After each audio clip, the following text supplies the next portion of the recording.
Sabi ko, laban na, huwag sumuko sa hamon ng buhay. Kung mahirap naman ngayon, huwag mo isipin na mahirap ka lang. Kung may chance, gawin mo na para makaangat. Kung level 1 ka, gawin mong level 2 naman. Step by step, di ba? Parang ganun. Nagmula sa kalangitan, lumagapak sa kalupaan, narito na sa inyong harapan ang nag-iisang diwata na mukhang kawatan. Nagmula sa kalangitan, lumagapak sa kalupaan, narito na sa inyong harapan ang nag-iisang diwata na Diyosa ng maparisan. Binago ko na. Kung may chance, gawin mo na para makaangat. Kung level 1 ka, gawin mong level 2 naman. Step by step, di ba? Parang ganun. Yes, nasa pera talaga ang susi kung paano mo iangat yung sarili mo. Depende lang yan sa diskarte mo. Kaya sabi ko, laban na, huwag sumuko sa hamon ng buhay. Kung mahirap naman ngayon, huwag mo isipin na mahirap ka lang. Kung may chance, gawin mo na para makaangat.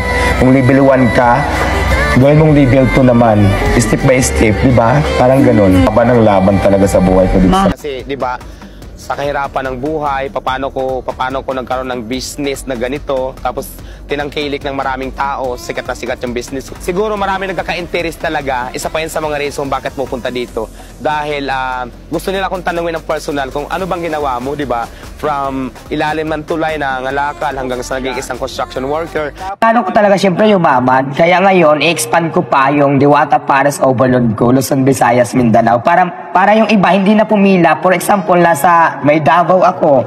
Yung mga taga Davao hindi pupunta ng Pasay para tikman yung ano ko. Bakit meron ba mga taga Davao pumupunta sa'yo? Meron, may Iloilo pa nga. Dami, iba't ibang lugar. Hindi ko lang alam kung totoo na galing sila doon. Basta marami galing ng Bisaya. Tourist spot ang Parisan ni Diwata. Yung iba naman ang nakakatawa, galing ibang bansa. Pupunta rin? Paglapag ng airport, kain muna sa akin. Tapos yung iba, paalis pa lang, dadaan muna sa akin. Parang ganun. Maraming ganun ako nakausap. Tapos mayroon galing probinsya na pumunta lang talaga doon para tikman lang yung Paris ko. So nakakatuwa. Ang sarap ng feelings talaga na nag-i-import pa sila para matikman lang yung Paris ko na under rice with soft drink 100 pesos. Ay gumastos sila ng pagkamahal-mahal, di ba? So natutuwa naman ako doon. Maraming salamat sa inyo. Pero alam mo, sana maging motivation ito sa lahat ng mga nanonood sa atin ngayon na kayang-kaya mo talagang baguhin ang buhay mo. Yes. No? Hindi dahil mahirap ka or ito yung sitwasyon mo ngayon, habang buhay ka lang nandyan.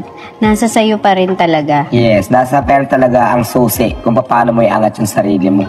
Depende lang yan sa diskarte mo. Kaya sabi ko, laban na, huwag sumuko sa hamon ng buhay. Kung mahirap naman ngayon, huwag mo isipin na mahirap ka lang. Kung may chance, gawin mo na para makaangat. Kung level 1 ka, gawin mong level 2 naman. Step by step, di ba? Parang ganun.